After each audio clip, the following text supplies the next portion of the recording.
Rock me, baby. Baby, baby.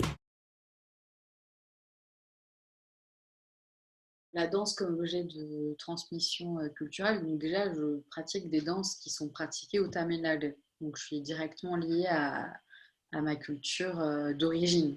Mm. D'accord. Bien que j'aurais aimé faire tous les types de danse, comme j'ai été baignée dans cette culture-là et que j'adore danser. Donc c'est vers là que je suis allée dans un premier temps. Donc transmettre la culture, donc alors, je sais pas pourquoi, depuis que je suis petite, j'ai un peu envie de tout comprendre. Donc je suis quelqu'un qui pose énormément de questions et enfin, qui étudie pas mal les choses avant de faire. Et c'est vrai que quand je transmets moi la danse, je ne fais pas juste une chorégraphie et je transmets la chorégraphie. Je traduis les paroles, je traduis le contexte dans lequel ça se déroule.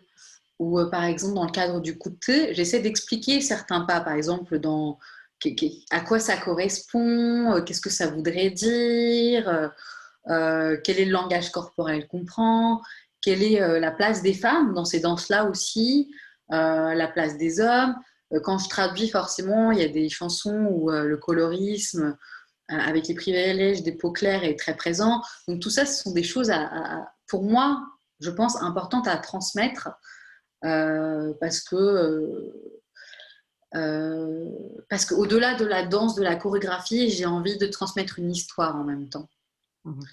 Parce que j'ai toujours, comme je suis prof de SVT à côté dans ma vie, je pense qu'il y a toujours ce côté pédagogie, transmission, apprentissage. Et oui, pour que les gens comprennent un petit peu ce qu'ils font. Et parce que voilà, ça me paraît intéressant. Parce que s'intéresser à un art sans s'intéresser à comment est-ce qu'il a été créé, qu'est-ce que ça veut dire, je pense qu'on passe à côté de beaucoup de choses.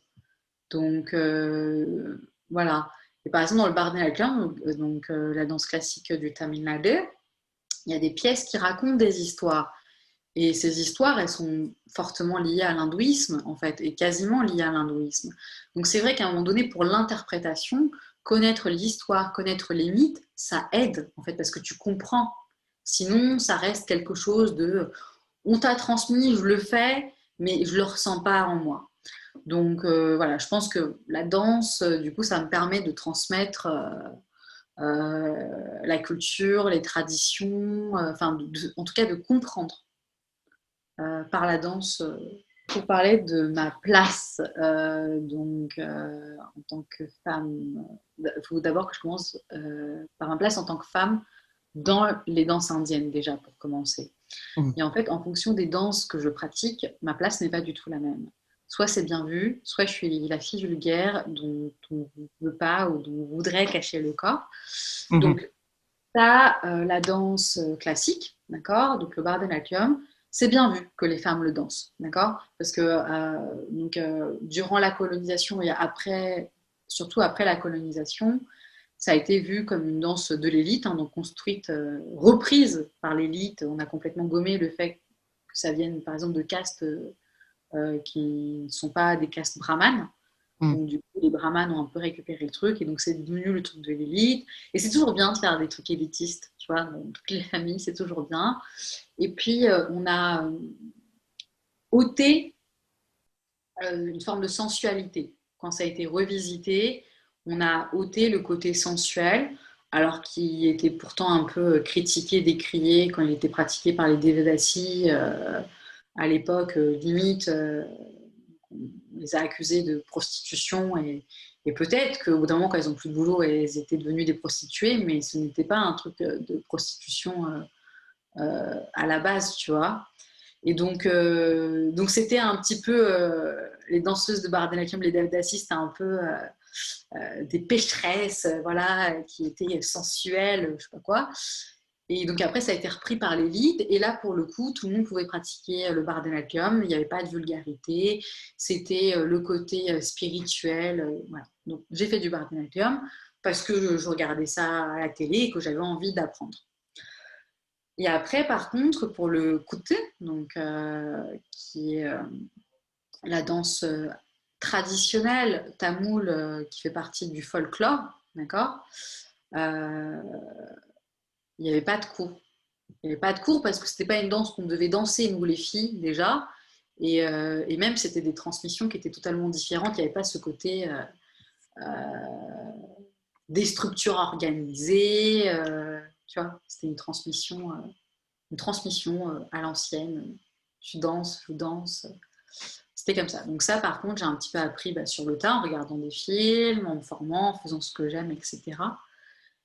Et le côté, pour les femmes, c'était clairement considéré comme une danse vulgaire. D'accord? Parce qu'il y a beaucoup de mouvements de bassin. C'était ce qu'on dansait, on en parlait ce matin dans une interview, dans un documentaire, la danse de la rue, tu vois, la danse de la petite classe, la danse du pauvre, la danse des gens pas distingués, tu vois. Donc c'était très mal vu. Et donc pendant un moment, donc après ma puberté, j'avais plus le droit de me représenter sur scène pendant un certain temps sur cette danse-là. J'avais le droit de faire que du classique. Mmh. Ce que j'ai fait, parce que j'avais pas trop le choix, c'était soit ça, soit il n'y avait pas de scène, il n'y avait pas de pratique tout court. Et donc je trouve que avoir continué la danse, faire du côté, être sur scène, montrer que mon corps est là, que je suis là, c'est déjà du militantisme. D'accord ? En plus, en tant que femme avec des rondeurs, voilà, j'ai des grosses cuisses, j'ai de la poitrine, c'était encore moins bien considéré parce qu'en fait, plus il y a de peau, c'est limite, faut pas montrer quoi. Et donc, c'est avec son corps, elle danse, t'as vu comment elle bouge avec son corps. Il y a ce côté très péjoratif. Et, euh, et donc, même si je me dépasse sur scène, j'ai toujours ces complexes-là. Mais je me dis, peut-être que ça doit aider des gens de voir différents types de corps, de voir des femmes. Moi, j'ai plein de femmes qui aujourd'hui ont 40 ans, 50 ans, qui viennent me dire, moi, j'aurais adoré danser et faire ce type de danse-là, mais j'ai pas pu et j'ose pas faire. Parce que voilà, les filles qui dansaient, c'était des filles vulgaires, c'était des filles qui n'étaient pas bonnes à marier. Donc c'était vraiment ça. Et mes parents ont eu ce genre de remarques. Tu donnes trop de liberté à ta fille, à faire n'importe quoi. Et ça mettait aussi une pression parce que c'était soit la danse, soit ce qu'on pourrait juger juste des libertés tout à fait normales, tu vois. Mais du coup, tu as une forme de pression qui s'installe. Donc, je trouve qu'en tant que femme indienne de ma communauté, même s'il y a de plus en plus de femmes et de jeunes filles qui dansent, et je suis trop contente, je pense que c'est pas facile. Peut-être que pour d'autres femmes c'est facile et tant mieux, mais je sais que dans un certain nombre de familles, c'est pas ça. Ça me touche. Bah ouais, parce que ça me touche parce que c'est pas. Enfin, c'est une volonté de ma part de pouvoir apporter ce genre de représentation. Et voilà, peu importe si ça touche une personne ou toute la Terre, mais ne serait-ce qu'une personne, toi, et avoir ton retour, en fait, ça fait du bien parce que ça n'a pas été facile d'arriver clairement là où j'en suis. J'ai eu beaucoup de luttes, de nombreuses luttes. Il y en a eu tellement que c'est beaucoup de travail. Et je me dis, si j'ai fait ce travail-là pour pouvoir aider d'autres personnes, pour faciliter d'autres personnes à accéder à des choses qui leur plaisent. Moi, c'est des petits cadeaux. Voilà, je suis contente. Quoi. Quand je vois des femmes, des femmes plus âgées, donc de 50 ans par exemple, qui viennent, des femmes indiennes, qui viennent dans mes cours et qui pour la première fois dansent alors qu'elles ont toujours voulu danser et qui partent avec le sourire et, euh, et ça leur a fait du bien. Je suis trop contente parce que clairement, je pense à ma maman qui voulait pratiquer et qui n'a pas pu pratiquer, par exemple. Et puis après, tu as la vie, tu as des fois les problèmes de santé, tu n'as pas le temps. Enfin, tu es mère et donc tu as plein de devoirs qu'on pose sur les têtes des mamans. Donc tout ça qui fait qu'on ne peut pas toujours faire ce qu'on a envie. Mais même moi, quand je voyais des filles d'origine indienne ou tamoule danser sur scène, je me disais, waouh, enfin, c'est cool, elles ont de la chance. Et, j'aimerais bien pouvoir m'exprimer librement. Donc ça s'est fait évidemment grâce à ma famille, parce que évidemment, à un moment donné, tu prends du recul aussi sur ce que les gens disent. Et puis voilà, parce qu'il n'y a rien de mal à être une danseuse. Il n'y a rien de mal à se faire rémunérer pour aussi. Clairement. Parce que pendant longtemps, on faisait des spectacles gratuits, comme si être rémunéré, c'était quelque chose de pas bien. Et en fait, non, tout le travail mérite d'être payé.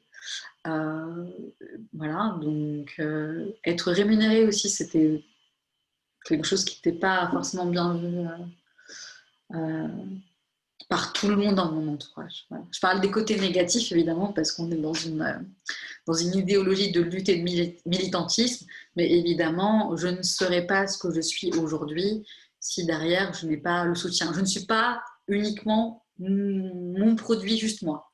C'est tous les gens qui m'entourent. Globalement, être clair de peau, c'est un critère de beauté. Mhm. En Inde, c'est clairement un critère de beauté, jusqu'à récemment, il y avait encore il me semble, des publicités pour des produits éclaircissants. Donc, être clair de peau. Donc, j'ai très vite compris que j'avais un privilège parce que j'étais plus claire de peau que d'autres personnes dans ma famille. Voilà. Mhm. Et du coup, parce que j'étais plus claire, j'ai été aussi considérée par un certain nombre de personnes plus jolie. Souvent, il y a cette phrase un peu qui vont dire euh, elle est belle avec de la couleur. Enfin, avoir de la couleur, du coup, c'est être clair. Donc, ajaga kalarar que ponne, tu vois, c'est quelque chose qui revenait souvent. C'est-à-dire que c'était pas dissocié. Le fait d'être belle et ma couleur n'était pas dissocié. J'étais, pour certains, considérée belle. C'était uniquement lié à ma couleur de peau. D'accord. Mhm. Du coup, j'ai grandi dans un environnement où on me disait ajaga kalarar, donc elle est belle avec de la couleur, la bonne couleur, tu vois. Mhm.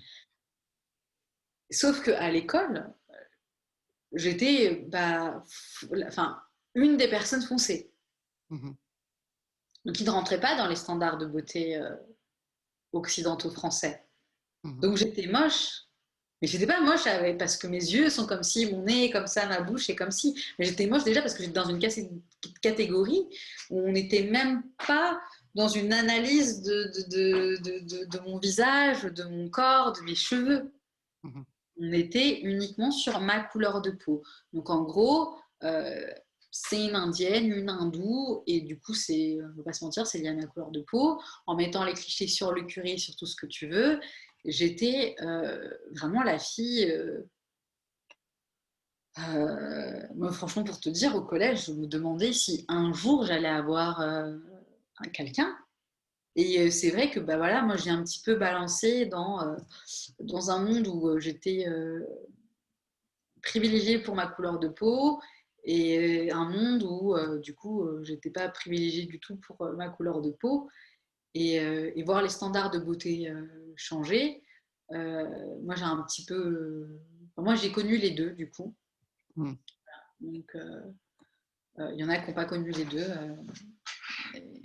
voilà, moi j'ai un peu connu les deux et c'est vrai qu'on était dans, je comprenais pas de contextualiser un peu les choses et de pas tout le temps voir ça avec un regard en mode c'est les vacances, c'est loin, c'est ce côté un peu paradisiaque. Mhm. Parce que si c'était si paradisiaque, la migration, elle se déroulerait pas dans ce sens-là, dans le sens dans lequel on est. Et donc, toujours avoir un contexte. Par exemple, moi, j'aime bien les moments que j'ai passés en Inde, mais il ne faut pas oublier que c'était l'été en tant que touriste vacances, quoi. Mhm. Donc, juste avoir du recul sur ça, c'est que rien n'est parfait. Nous, notre monde, où on a un certain nombre de privilèges, on ne le trouve pas parfait. Donc avoir ce côté genre, oh, tout est parfait, tout est magique, tout est excellent, c'est un peu... Moi, je trouve que c'est limite... Enfin, moi, je trouve que c'est manquer de respect. Voilà, je vais pas me censurer. C'est manquer de respect pour les vies qui sont ailleurs. Et voilà. En même temps, oui, j'ai pas envie non plus qu'elle ne fasse que cracher, mais en tout cas, voilà, avoir en tête que tout n'est pas parfait, tout n'est pas magique, tout n'est pas paradisiaque, euh, et que toi, quand tu vas visiter un pays, tu as tes touristes, tu as l'argent d'un touriste, d'accord? Et donc les expériences que tu vis ne sont pas celles des personnes qui sont là-bas. Euh, voilà, moi j'aurais plus des remarques à faire sur des gens qui iraient faire des voyages pour vivre comme les autochtones et les locaux. Et parfois, en fait, vivre dans la pauvreté, c'est inadmissible. Moi, je viens d'une ville, enfin d'une cité. À ce que je sache, personne vient faire du tourisme dans ma cité pour vivre comme des pauvres. Voilà. Et personne n'a envie de le faire. Personne n'a envie d'aller dans des conditions qui ne seraient pas idéales. Alors, pourquoi est-ce que tu irais à l'autre bout du monde pour visiter des favelas ou des endroits pauvres? Enfin, c'est des personnes adoptées, par exemple, qui seraient d'origine tamoule, par exemple, qui viendraient vers moi, quand elles communiquent avec moi, si j'ai des conseils à donner, parce que... Okay. Alors déjà, je pense que c'est aussi un échange qu'on doit avoir parce que bon, alors, je connais peu de personnes qui ont été adoptées dans mon entourage et si j'en connais, c'est des personnes avec qui on ne parle pas forcément de l'adoption. En gros, il n'y avait qu'avec toi qu'on parle d'adoption. Et je me souviens encore, quand j'étais à la fac de médecine, j'ai vu une tête qui pouvait me ressembler et j'étais partie lui parler en mode «Ah, t'es tamoule et tout, machin». Mais genre, j'étais trop contente. Et elle m'avait dit que c'était une fille qui avait été adoptée donc, du Sri Lanka. Alors, je m'étais sentie mal. Là, je pense que j'ai dû avoir un comportement débile. Genre t'es adoptée, genre c'est trop grave. Ou genre en mode, genre, je suis désolée. Enfin, je sais pas, tu vois, un truc comme ça, mais bon. Et donc, voilà, moi, évidemment, c'est pas un truc que j'imaginais. Quand c'est quelqu'un de ma couleur de peau, je m'étais dit que c'était quelqu'un qui avait forcément la même histoire que moi. Et non, du coup, c'était une fille adoptée, donc par des parents blancs, potentiellement un peu bourgeois, voilà, peut-être. Donc voilà. Donc pour dire que des erreurs, il peut y en avoir clairement dans, dans, entre guillemets, dans les camps des non-adoptés, des adoptés, je ne sais pas si je peux nommer ça comme ça. Mais moi, quand j'ai pu parler avec des personnes adoptées, ce que j'ai remarqué, c'est que souvent, parfois, elles se comportaient un peu comme si elles étaient des personnes blanches. C'est-à-dire que ça va pas, moi, comment dire, il peut y avoir discrimination raciale comme une personne blanche pourrait le faire. Tu vois. Ou comme une personne non blanche d'une autre origine pourrait le faire aussi. Mais du coup, enfin, moi, je ne m'attendais pas. Je m'attendais à ce que parfois, elle ne pose pas certaines questions aussi intrusives. Donc, alors je me disais que du coup, avec leur couleur de peau, je subirais pas ça. Et finalement, ça a été le cas, donc j'étais un petit peu surprise. Et parfois, il y a des remarques qui sont vraiment, qui sont très dures, du genre, ton prénom est trop dur, je peux t'appeler autrement. Et c'est vrai que voilà, quoi, pour le coup, je ne m'attendais pas. Tu sais, des fois, je me mets en mode alerte en fonction de, voilà, de la personne que je vois. Et c'est juste que des fois, j'enlève un petit peu cette petite alarme.